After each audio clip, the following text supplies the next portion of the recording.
नमस्कार, आपका स्वागत है हमारे YouTube चैनल शिक्षा सखा पर। आज मैं आपके लिए लेकर आई हूँ कक्षा 8 उड़ान अभ्यास कार्यपत्रक सामाजिक का पाठ 4 कानूनों की समझ। पिछली वीडियो में मैंने आपको पाठ 3 हमें संसद क्यों चाहिए पाठ के अभ्यास का हल करवाया था। अगर आप मेरे चैनल पर नए हैं और अभी तक आपने मेरे चैनल को सब्सक्राइब नहीं किया है तो प्लीज़ सब्सक्राइब कर लें और बेल आइकन को ज़रूर दबाएं। तो चलिए शुरू करते हैं पाठ 4 कानूनों की समझ। जैसा कि आपको जानकारी है कि भारत एक लोकतांत्रिक देश है जिसमें जनता ही सरकार को शक्ति देती है तथा सरकार अपने कार्य नीतियाँ जनता की सहभागिता से बनाती है। कानूनों और नीतियों को बनाने और लागू करने का कारण जनता को बताना पड़ता है क्योंकि देश की असली शक्ति जनता के पास होती है। तो यहाँ पर हमारा पहला कार्यपत्रक है कि निम्न कथन को सही करें।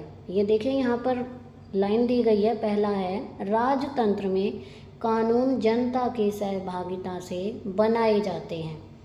तो यहाँ ये गलत लिखी हुई है लाइन, इसे हम सही करेंगे तो इस तरह बनेगी ये कि लोकतंत्र कानून जनता की सहभागिता से बनाए जाते हैं क्योंकि राजतंत्र में सिर्फ राजा का ही विचार होता है और लोकतंत्र में सारी जनता अपने विचार देती है। दूसरा प्रश्न है लोकतंत्र में कानून सबके ऊपर समान रूप से लागू नहीं होता। ये गलत है, इसे हम सही इस तरह से लिखेंगे कि लोकतंत्र में कानून सबके ऊपर समान रूप से लागू होता है। तीसरा प्रश्न है सरकार जाति धर्म के आधार पर आपके साथ भेदभाव कर सकती है।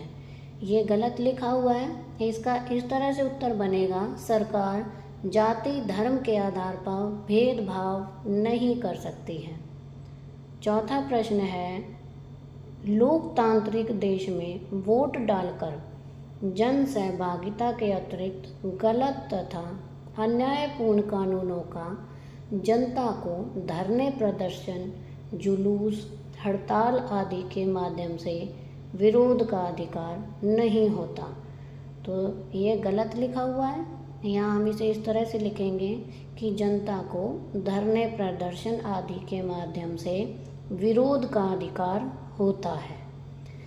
अगला है कार्यपत्रक 2 भारत में दलितों अल्पसंख्यकों आदिवासियों महिलाओं किसानों मजदूरों और अपंगों आदि के किसी आंदोलन धरने की जानकारी इकट्ठा करके आंदोलन का कारण और प्रभाव पर कक्षा में चर्चा करें। तो बच्चों यहाँ पर अल्पसंख्यक होते हैं जो और महिलाएं, जो दलित महिलाएं होती हैं, इन्होंने कई तरह के शोषण सहे और इनकी स्थिति आज भी कई जगह पर दयनीय है, लेकिन इन्होंने विरोध प्रदर्शन करके आज इनमें काफ़ी सुधार आ गया है। इनमें सरकार ने इनकी तरफ बहुत ध्यान दिया हुआ है। तो मैंने इसके बारे में अगले पेज पर लिखा हुआ है, आप उसमें देख सकते हैं। कार्यपत्रक 3 उचित मिलान करें। भारत की आज़ादी से पहले ब्रिटिश भारत में इसका है जन आंदोलन की अनुमति नहीं दी जाती थी। तो दूसरा है देश की असली शक्ति, इसका है जनता में निहित है यानी तीसरा है लोकतंत्र में कानून जनता की, इसका है सहभागिता से बनते हैं।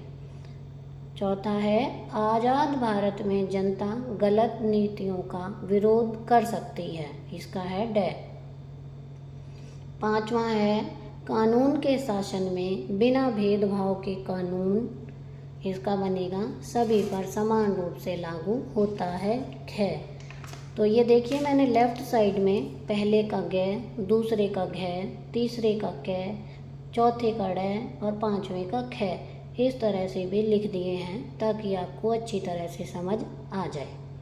अब अगला है कार्यपत्रक 4 युवा संसद प्रतियोगिता में भाग लेकर अथवा देखकर कानून निर्माण प्रक्रिया की गहरी समझ ले सकते हैं।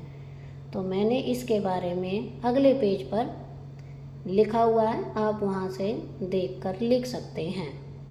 ये देखिए, पाठ 4 का जो कार्यपत्रक 2 है उसका उत्तर मैंने यहाँ पर लिखा है। भारत में दलित महिलाओं और अल्पसंख्यक ने कई आंदोलन किए हैं।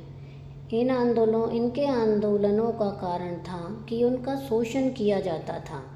उनकी आर्थिक स्थिति आज भी दयनीय है। उन्हें अपने अधिकारों को प्रयोग करने का अधिकार नहीं है। इसका ये प्रभाव पड़ा, आंदोलनों का ये प्रभाव पड़ा कि इससे वंचित वर्गों को अधिकार प्राप्त हुए और उनका सामाजिक स्तर ऊंचा उठा है। तो ये हमारे कार्यपत्रक 2 का जवाब है। ये देखिए, कार्यपत्रक जो 4 है उसका उत्तर ये रहा, कार्यपत्रक 4 का, कि युवा संसद प्रतियोगिता में भाग लेकर और कानून निर्माण की प्रक्रिया की जानकारी किस तरह से होती है बच्चों को। तो बच्चों, आपके स्कूल में युवा संसद प्रतियोगिता होती है तो आप उसमें भाग लें और समझें कि किस तरह से चुनाव प्रक्रिया को किया जाता है। तो इसका हम लिखेंगे, युवा संसद प्रतियोगिता होती है जिसमें सभी बच्चों को भाग लेना चाहिए।